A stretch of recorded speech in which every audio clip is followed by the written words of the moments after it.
I'm an illustration student in my second year of uni, and that means art projects. So I thought I'd bring you along for my final project before Christmas break. I was assigned an opera. It's called Tosca, and my job was to design a record cover for it, so that's what I'm going to be doing in this video. I started off by doing some research, and the strongest themes of this story is jealousy, passion, and betrayal. I wanted to portray the emotions in the story rather than telling the actual story. So I started with some abstract paintings in my sketchbook. That's what you're seeing now. I thought I'd do one in red, because red is the color of passion and love. And then I thought I'd do one in green and yellow, because those are the colors of envy and betrayal. So that's what I kind of started off with. And then you'll see that I move on to like more proper paintings on A4 paper, going up to a bigger size. I used my Ecoline like watercolor inks for the majority of these paintings, and I just kind of played around with water. I wet the paper before going in with the colors, just to kind of allow the paint to do what it wants and like move in those kind of abstract ways that you can't really mimic. If you try to, you kind of have to let the paint just react to the water however it wants. And yeah, then I went in with a little bit of acrylic paint and just kind of dry brushed some strokes on there for some extra pops of color and just to play more with the lines, I guess. And lastly, I went in with some Posca paint markers and just kind of shook the pen without the cap on top of the paper to like kind of let the paint droplets fall on it.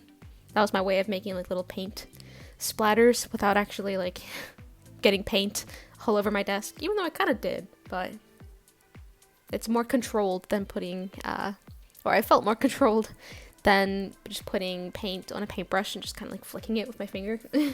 After I made the paintings and I showed them to my tutor, I was recommended to make a like middle piece as well, which would be like the inside of the record cover. It's kind of hard to visualize a record cover because I don't actually think I've seen a record like in person before. Like I'm sure I've passed them in shops and stuff, but I've never actually held one. I never had records in my house growing up. I don't collect records. Like I grew up with CDs, so it's kind of hard to know the specifics of a record case. Like, is it more like a sleeve or is it something that actually folds open? I don't actually know, but my tutor thought it'd be cool if I designed like the inside of the like record cover as well.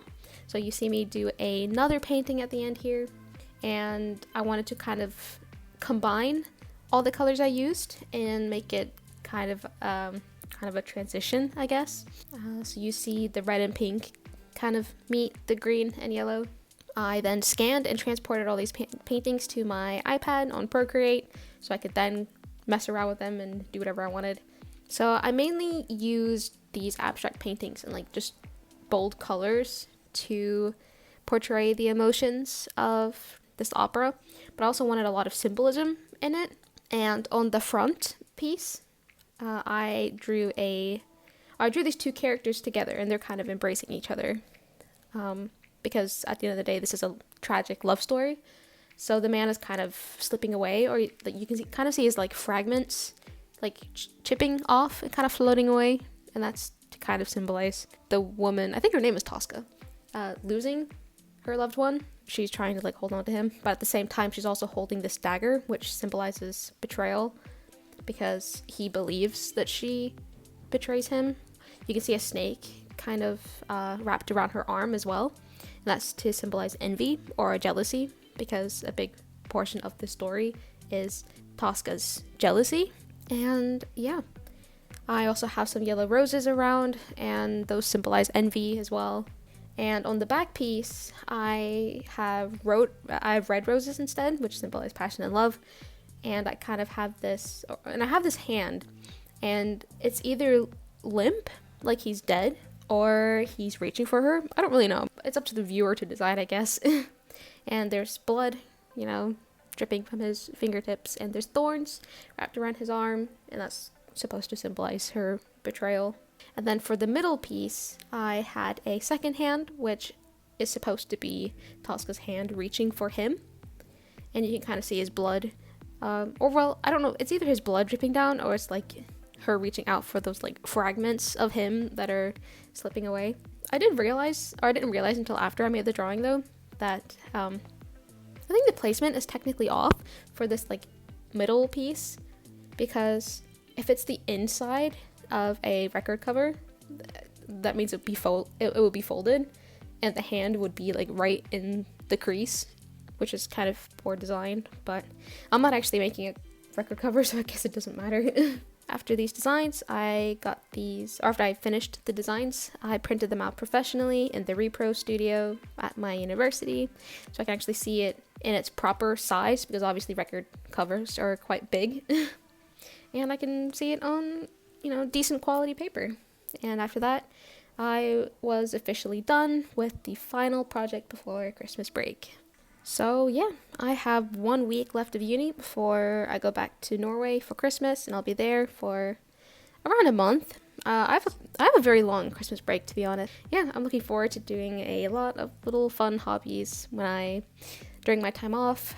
I can finally use my markers again. I'll be in my studio again. I want to record a diamond painting this time, because I have ordered a new diamond painting to do, this time of my own art. And yeah, I think that'd be an interesting video as well. And I've also thought about dabbling in like crocheting and just other little hobbies that I've never really done before. So yeah, I'm really excited for that. Obviously, I'm gonna be doing a lot of baking and watching Christmas movies, playing games, and I want to do a puzzle for the first time in my life as well. So got a lot of like cozy things to do over Christmas. But anyway, what I've been up to lately, I finished The Burning God, so I've officially finished the Poppy War trilogy. It was great. Don't know what I'm going to read now. I am recording this on the Friday before this video comes out, so by the time this video comes out, I would have most likely already started on a book, so I'll just have to write on screen whatever it is that I decided to pick up. I started playing Infinity Nikki, because at the time that I'm recording this video, it came out like literally just the day before, and it's so great. It's like girly pop Genshin, and I love it. For art projects, other than like obviously this, my final uni project, I've also been doing a lot of just Jinx and Powder art for Arcane. I'm trying to really get that art style down, because there's a TikTok trend going on where people draw themselves as Arcane characters, and that's kind of to go against that AI filter on TikTok that's going around that like turns you into an Arcane character, and like obviously boo AI, so yeah, I really want to do that, so I'm hoping to get that done over the weekend. And other than that, I don't have anything planned, so we'll see where I go from there. I hope that you guys enjoyed this video. Let me know if you guys are interested in seeing more of my just like illustration student stuff. And yeah, hope that you guys enjoyed this video, and I'll see you guys next Sunday.